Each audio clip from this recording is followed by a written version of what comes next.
মশার কামড়ে আমরা সকলেই নাজেহাল। একটু অন্ধকার হলেই ঝাঁকে ঝাঁকে চলে আসে মশার দল। আর এই মশার কামড়ের জ্বালায় নানা রকম রোগের উৎপত্তি। তবে জানেন কি, এমন একটা দেশ আছে যেখানে আপনি হাজার খুঁজলেও একটাও মশা পাবেন না। অবাক লাগছে, অবাক লাগলেও কিন্তু ঘটনাটা সত্য। চলুন আজকে জেনে নেওয়া যাক এমন একটা দেশের কথা যেখানে আপনি মশা বলে কিছু পাবেন না। জায়গাটা হলো নর্ডিক অঞ্চলের দেশ আইসল্যান্ড। কিন্তু কেন বলুন তো এই দেশে মশার উদ্ভব নেই? তার কারণ হলো এই দেশটির আবহাওয়া।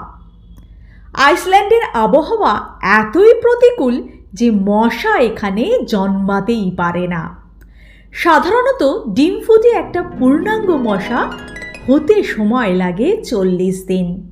তবে ব্যতিক্রমও আছে কিছু কিছু মশা। যাই হোক, 40 দিনও যদি আমরা মোটামুটি ধরে নিই একটা পূর্ণাঙ্গ মশার জন্ম হতে, তাহলে সেক্ষেত্রে আইসল্যান্ডের তাপমাত্রার পরিবর্তন হতে কিন্তু 40 দিন সময় লাগে না।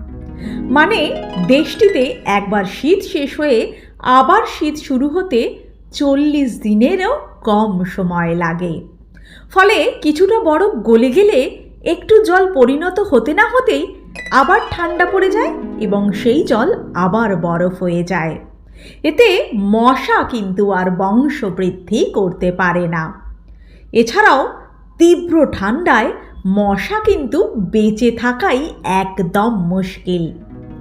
আবার অনেক বিজ্ঞানীরা বলেছেন আইসল্যান্ডের জলাশয়ে রাসায়নিক পদার্থের যে অনুপাত আছে তা কিন্তু মশার বংশবৃদ্ধিতে রোধ করে। ফলে সব মিলিয়ে জলাশয়ের অভাব, প্রচুর পরিমাণে শীত এবং স্রোতহীন নদীর অভাবে কিন্তু আইসল্যান্ডে মশা জন্মাতে পারে না। কি মজার ব্যাপার বলুন, মশা যেই দেশে নেই সে দেশে কিন্তু একটা চরম শান্তি বিরাজ করে, তা আমরা প্রত্যেক ভারতীয়ই বলতে পারি।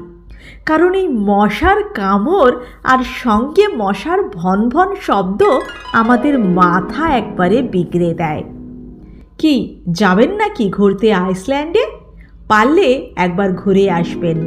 আর মশার হদিস যদি পান তাহলে অবশ্যই কিন্তু জানাবেন।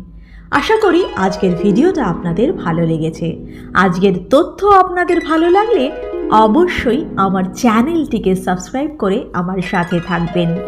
ভালো থাকবেন, সকলকে ভালো রাখবেন। ধন্যবাদ।